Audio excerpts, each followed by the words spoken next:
Le sang coulait sur mon visage pendant que je gisais sur l'asphalte froid du parking du lycée. Rires, insultes, coups, j'étais leur cible facile. J'ai fermé les yeux, attendant le prochain coup, mais il n'est jamais venu. Quelqu'un s'est interposé. C'était Zach, le capitaine de l'équipe, l'idole de tous, et c'est lui qui m'a murmuré « Je sais ce que c'est, parce que moi aussi, à cet instant, tout a changé. » Le sang coulait de mon arcade sourcilière, chaud contre ma peau. Je gisais au sol, le souffle court, alors que les rires des 3 joueurs de l'équipe d'Oak Ridge High résonnaient dans le parking vide. « Lève-toi, pédale !» lança Darren, le capitaine, tenant mon sac déchiré. Il me donna un coup dans les côtes. La douleur me coupa le souffle, je tentai de me relever, mais une autre chaussure me ramena au sol. J'aurais voulu disparaître. Et puis, soudain, une voix « Ça suffit !» Elle n'était pas forte, mais elle coupa net le vacarme. Tout le monde se figea. C'était Zach Hamilton, All-Star de l'équipe de basket.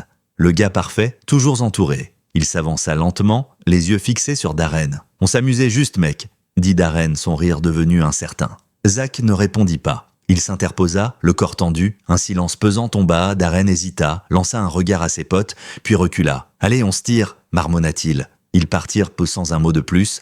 Zach se tourna vers moi, s'agenouilla et me tendit la main. Je la saisis avec hésitation. Son étreinte était ferme, rassurante. « Ça va ?» Je hochai la tête, encore tremblant. « Merci. Mais pourquoi t'as fait ça ?» Il ne répondit pas tout de suite. Il ramassa mes affaires, les remit dans mon sac. Il sentait l'après-rasage et quelque chose d'autre, de personnel. « Parce que je sais ce que c'est » souffla-t-il. Il me regarda droit dans les yeux. « Ne le dis à personne, mais moi aussi j'aime les garçons. » Le monde sembla vaciller. Zach Hamilton, celui qui sortait avec la pom-pom girl du lycée, celui que tout le monde admirait, je restais sans voix. « J'ai une bourse en jeu » ajouta-t-il. « Et un père qui me jetterait dehors s'il savait. Ton secret est en sécurité avec moi. » Il sourit, soulagé. « Viens, je te ramène, tu dois mettre de la glace sur cette plaie. » Dans sa voiture, un silence étrange s'installa. Pas gênant, juste nouveau. Un feu rouge, je demandais « Comment tu fais pour cacher ça tous les jours ?» Il serra le volant. « Je joue un rôle, je fais ce qu'on attend de moi. Parfois, je m'oublie. Moi, je n'ai pas eu le choix. Quelqu'un a piraté mon téléphone l'an dernier. Tout le monde l'a su d'un coup. » Il tourna la tête vers moi. « J'admire ton courage. » C'est pas du courage quand on te l'arrache. On arriva devant chez moi. Avant que je ne sorte, sa main effleura mon poignet. « Gabriel, on peut se reparler? Échanger nos numéros ?» Je hochai la tête, le cœur battant. Ce soir-là, tout commença. Nos messages étaient des timides au début, puis plus personnels. On parlait de musique, de films, et peu à peu, de nous. Il disait que parler avec moi, c'était comme respirer sans pression. À l'école, on faisait comme si de rien n'était, un hochement de tête, un sourire discret dans les couloirs bondés. Jusqu'au jour où il me proposa de nous voir ailleurs, hors de la ville, un café tranquille,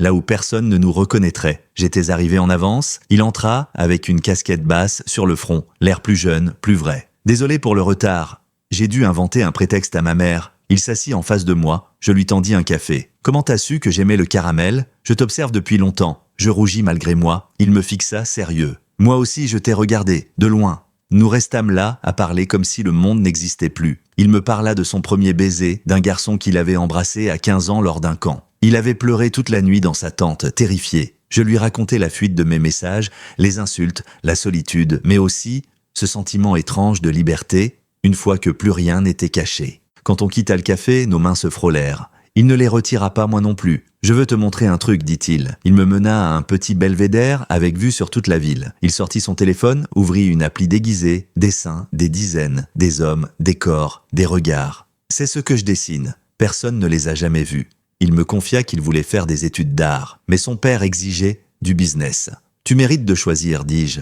Peut-être, un jour… » Il se rapprocha, nos souffles se confondaient. Je suis fatigué de jouer un rôle.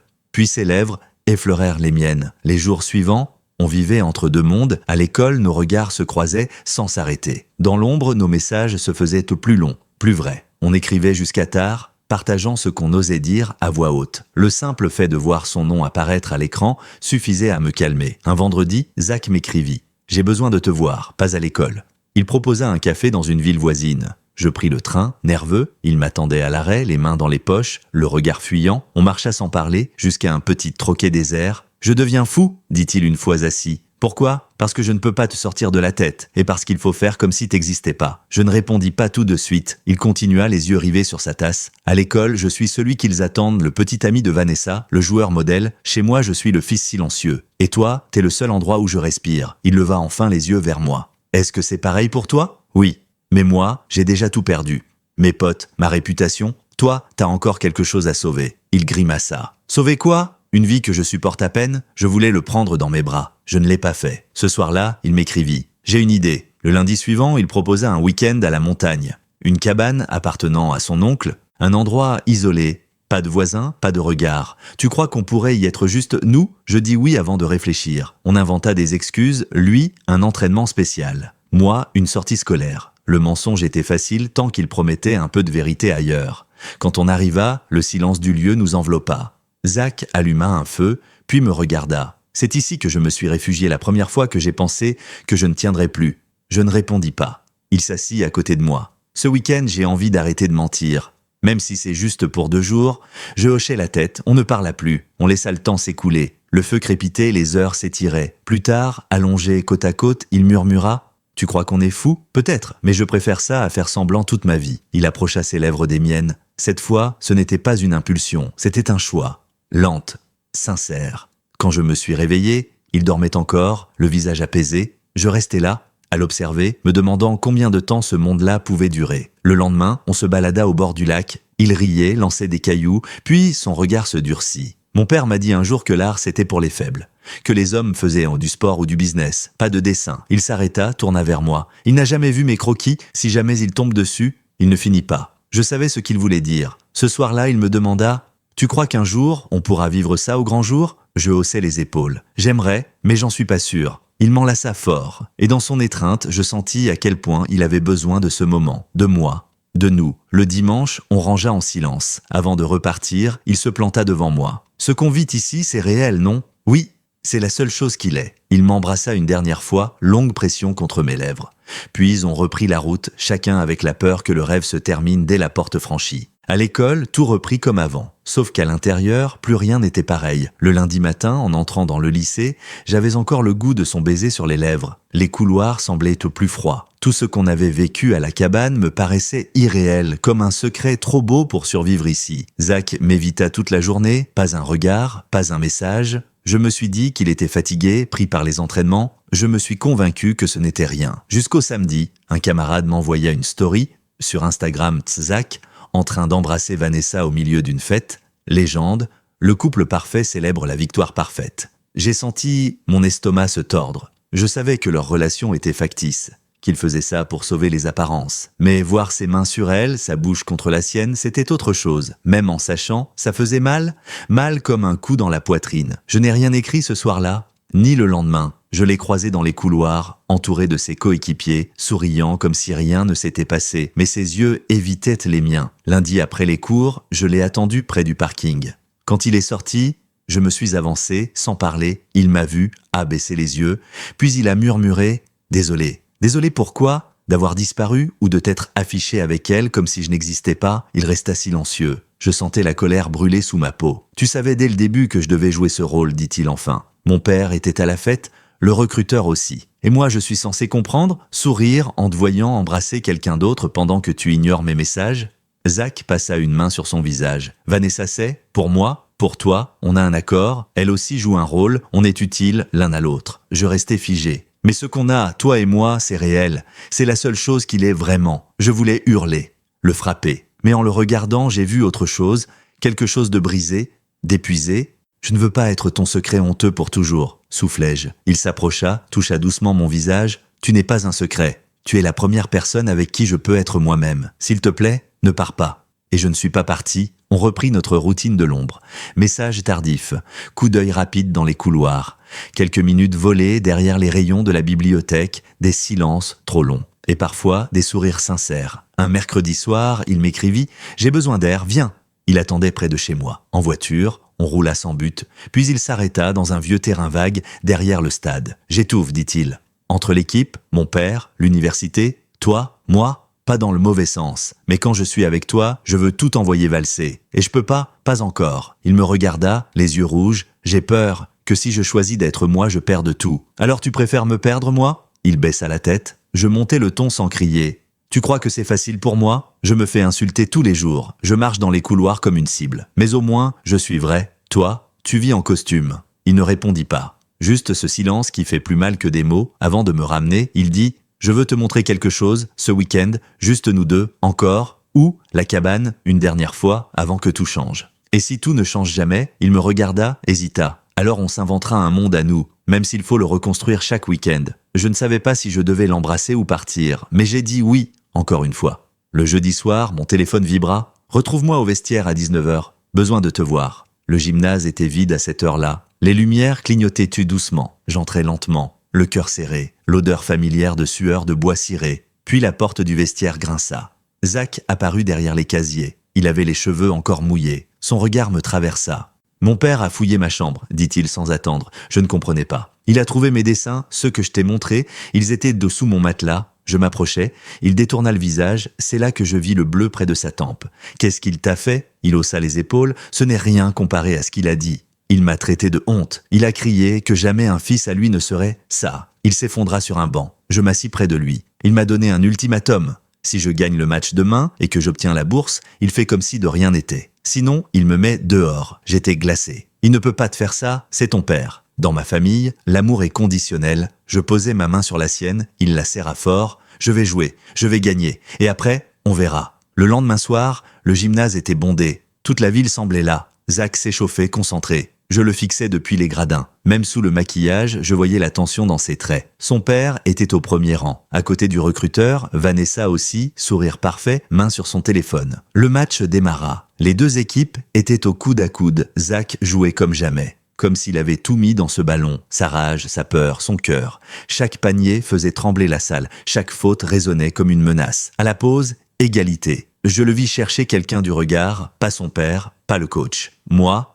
un contact de quelques secondes, suffisant pour comprendre ce qu'il ressentait, suffisant pour que je retienne mon souffle. Dernière seconde du match, score 61-63, on a le ballon, Zach le reçoit. Silence absolu dans le gymnase, il s'avance, s'arrête, tire, un 3 points parfait. Le ballon traverse l'air, l'arceau, swish. La foule explose. Ses coéquipiers le soulèvent, les cris, les flashs, la musique. Je ne le voyais plus, j'essayais de lui envoyer un message.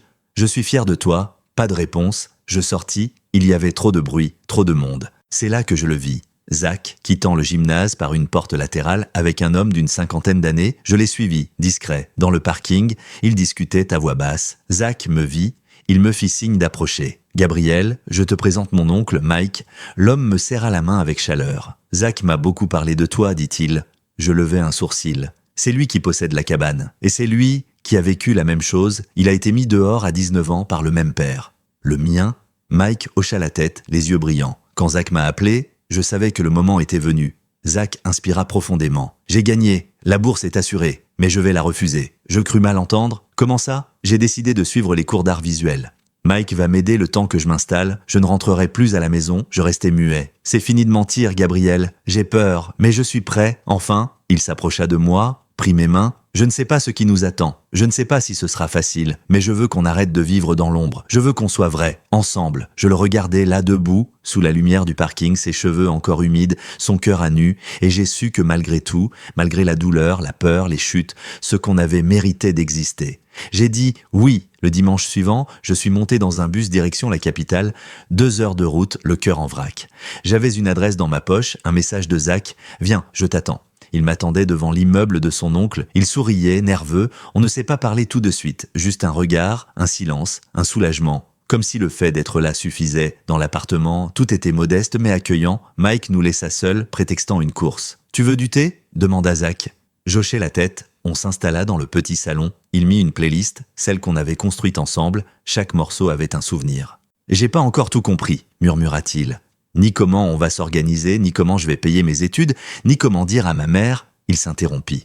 Mais je sais une chose, je me suis réveillé ce matin sans peur. Pour la première fois depuis des années, je pris sa main. On n'a pas besoin d'avoir toutes les réponses, juste de continuer à poser les bonnes questions, ensemble. Il me regarda, les yeux humides. « Tu m'as sauvé, tu sais, c'est toi qui m'as sauvé, Zach. Le jour où t'as dit, ça suffit dans ce foutu parking. À partir de là, j'ai su que j'étais plus seul. » Il approcha son front du mien. J'ai envie de construire quelque chose, pas une illusion. Quelque chose de vrai, pas parfait, pas simple, mais vrai. On passa l'après-midi à parler de tout, de l'université, des stages, de la peinture, de nos peurs, nos rêves, nos blessures. On riait parfois, on se taisait souvent, mais jamais gêné. Quand le soleil commença à se coucher, il s'approcha de moi. « Rentre pas ce soir !» Je comptais pas le faire. Il m'embrassa, lentement, sans urgence, un baiser qui ne cherchait plus à se cacher. Les semaines suivantes furent un apprentissage.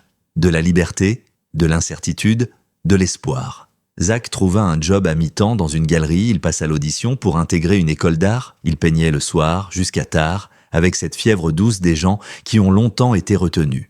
Je venais les week-ends, parfois on se retrouvait à mi-chemin. Parfois, il débarquait sans prévenir devant mon lycée, juste pour me dire bonjour, on n'avait pas encore annoncé les choses officiellement, ni à l'école, ni à sa mère, mais on n'était plus dans l'ombre. On se tenait la main dans la rue, on riait dans les cafés, on existait, un peu plus chaque jour. Un soir, assis sur le toit de l'immeuble, Zach me demanda « Tu crois qu'on va tenir ?» Je ne répondis pas tout de suite. Je crois que si deux personnes ont traversé autant de peur, de douleur, de secrets, et qu'elles choisissent encore de se retrouver, alors oui. Elles peuvent tenir, elles peuvent tout traverser. Il hocha la tête, regarda les lumières de la ville. Tu sais ce qui me terrifiait le plus ? Quoi ? Qu'on ne m'aime plus si je montrais qui j'étais. Il me regarda. Et toi, t'as fait l'inverse. T'as vu tout de moi. Même les parties cassées étaient restées. Je serrai sa main. Parce que je savais que sous les masques, il y avait quelqu'un qui valait la peine. Quelques mois plus tard, Zach fit une exposition dans une petite galerie étudiante. Parmi les dessins, un seul était encadré avec un mot pour celui qui m'a permis de me voir enfin. C'était moi. Le premier dessin qu'il avait fait de mémoire, juste mon regard, pas parfait, mais vivant. Ce soir-là, son père n'était pas là, sa mère non plus. Mais Mike, oui, et moi aussi. Quand les gens le félicitaient, il me cherchait du regard et je savais qu'il voyait plus loin que l'instant, qu'il voyait un avenir, pas simple, pas tout tracé, mais un avenir qu'il aurait choisi. Il n'y a pas de fin parfaite à une histoire comme la nôtre. Juste des jours, des choix, des peurs qu'on apprivoise, des vérités qu'on assume. Mais si tu me demandes ce que c'est, aimer, je te dirai ceci. C'est quelqu'un qui murmure « je te vois », même quand toi-même tu ne sais plus qui tu es. C'est quelqu'un qui reste, même quand le reste du monde s'éloigne. C'est quelqu'un qui t'apprend que la lumière n'est pas toujours douce, mais qu'elle vaut mieux que n'importe quelle ombre.